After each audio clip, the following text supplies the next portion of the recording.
Okay, so now we're going to head back to Mr. Couch with this next question. Are you in support of Agenda 21, yes or no? No. That's an easy one. Okay. If you are not, explain what you are doing to stop it. Well, you stay vigilant, and you just look for ways that agenda and the elements of it are finding their way to creep into government at all levels. And you educate yourself about the elements of it, and you just stay on the lookout and see where are they pushing it, how are they pushing it. And we are under attack. It's coming from all sides. So you just have to stay. It comes from the grassroots, from the ground up. It comes from the top down. It's coming from all different directions. Okay. You have to educate others as well to help. Very good. Thank you, Mr. Couch. Mr. Pinson.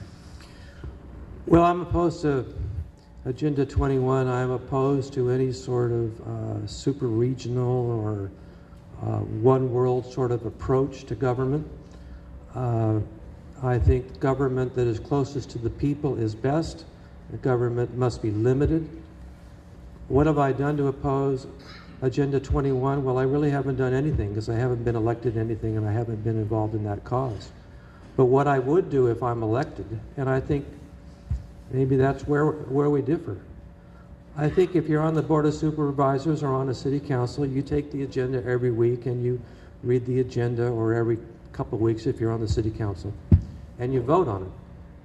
But I think you have a second obligation to provide civic leadership and political leadership, to advocate, to lobby legislators, to lobby your congresspeople, to speak out publicly, to go to forums and speak. You're a community leader if you're elected. People are looking to you for leadership on issues. They're not just looking for you to show up and vote on what the agenda is. So I would be active in opposing of Agenda 21 in whatever bully pulpit I may have on the Board of Supervisors and whatever I could do in my personal life. But Agenda 21 to me is like, anybody here read The Road to Serfdom by Frederick Hayek? It's part of the central planning agenda of the political left in this country and in the world. We have to firmly oppose it. Thank you, Mr. Pinson. Ms. Goh. Thank you. The answer is no. Agree what these gentlemen have said. Limited government. Oppose it. Okay, thank you very much. Thank you. Okay, Mr. Pinson. Yes.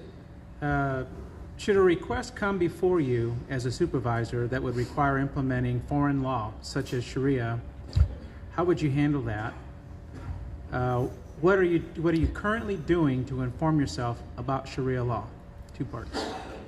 Well, I know quite a bit about that from personal experience. When I was with Occidental, my family and I lived in Pakistan for 3 years. And then at the end of my career with Occidental, we lived in Qatar for 2 years. And with my family, I lived in Malaysia for 2.5 years. All are Muslim countries officially, and all have issues about the imposition of Sharia law.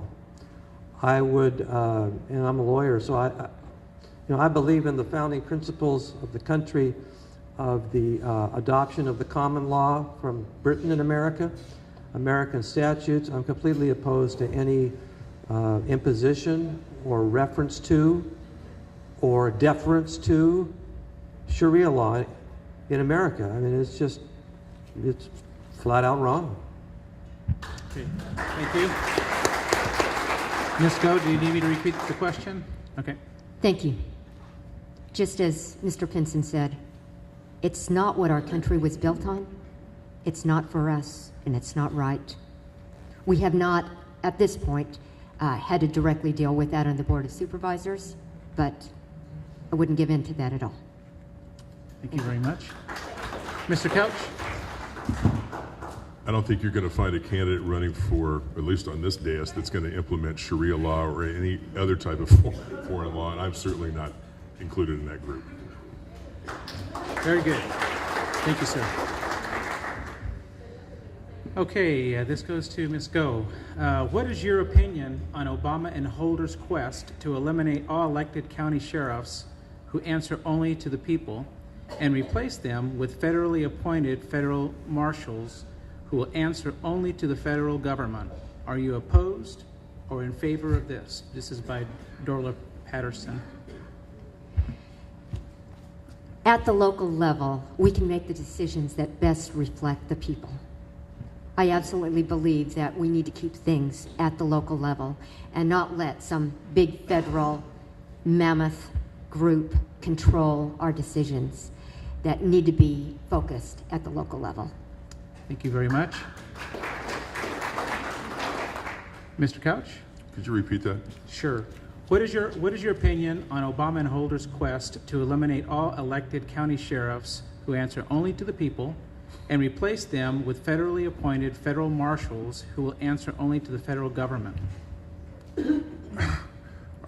I would oppose that, obviously. I think local law enforcement, it is very important to have elected representatives that are elected by locals, and really I think that goes to a broader question that I would say I would oppose generally, and that is I would prefer local control over federal control or state control on almost every issue.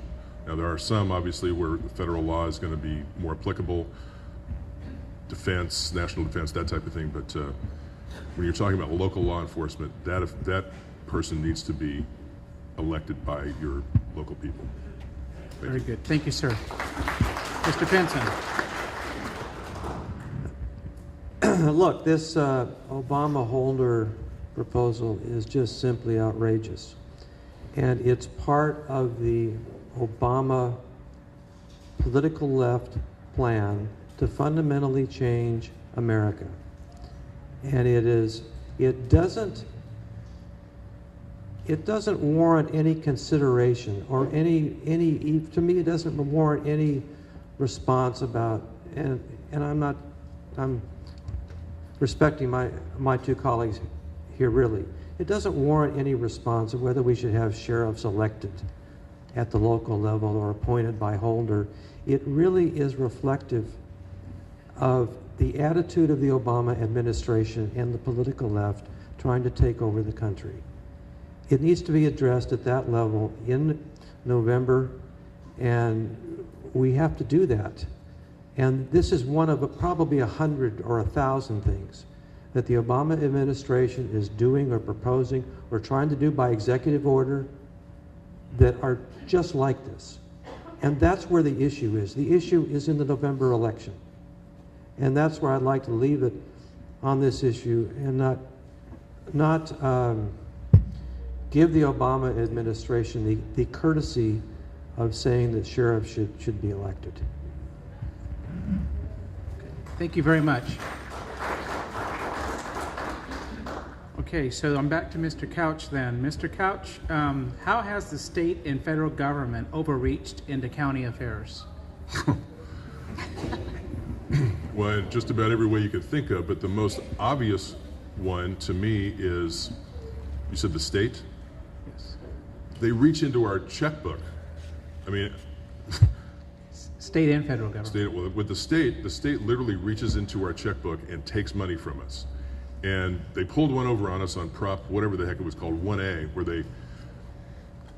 there was a proposition called Prop 65 that voters had signed to put on the ballot, and it would have changed the way Sacramento operated. The politicians in Sacramento got together and proposed 1A and told us how much better it was going to be, and people actually voted for that. Even though 65 was on the ballot, and the city of Bakersfield's city council opposed it. I didn't see a lot of other people helping us do that, but we tried to oppose that. It didn't do any good because the big moneyed interest steamrolled the state. And we ended up with Prop 1A, which gives the state the ability to, like I said, I can borrow from you and pay you back, and borrow more and pay you back, and just keep borrowing. Additionally, I would say just the massive amount of unfunded mandates that come down from the state and federal government is another example of what you're talking about, and they're too numerous to mention. Very good. I've got to leave, and I apologize for that. I stayed a little longer here, so I'm going to be late to my other one. I appreciate being here tonight, but I've got to take off, so I'm very Okay, sorry. thank you, everybody. Everybody, a round of applause for Mr. David Couch for making the time to join us this evening. See you next time. David, you got to head this way. Can't jump up. Well, you could, but it's a little bit of a drop there. Okay, Mr. Pinson, the same question to you. How has the state and federal government overreached into county affairs? Well, I'll address the state first. And I'll give two examples, two bills that were passed. One, I think the number is AB 58.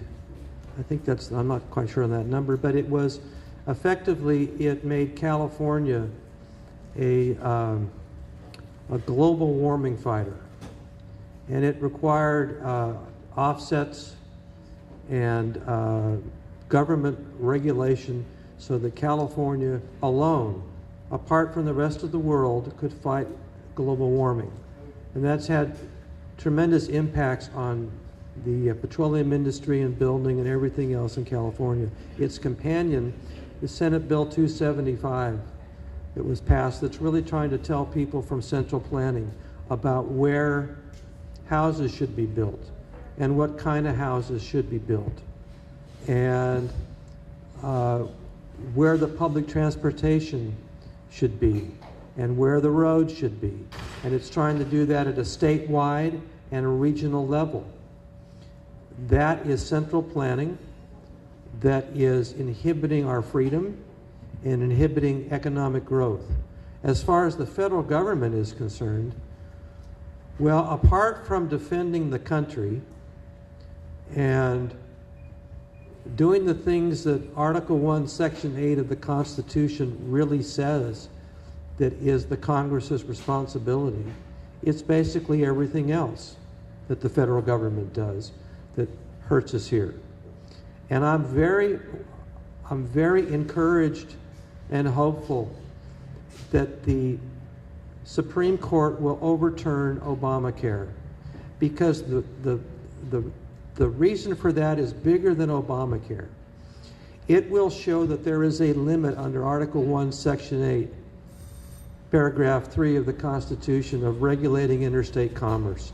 That's where the federal government's gotten going in too much in our lives, and we're looking to the Supreme Court to limit that.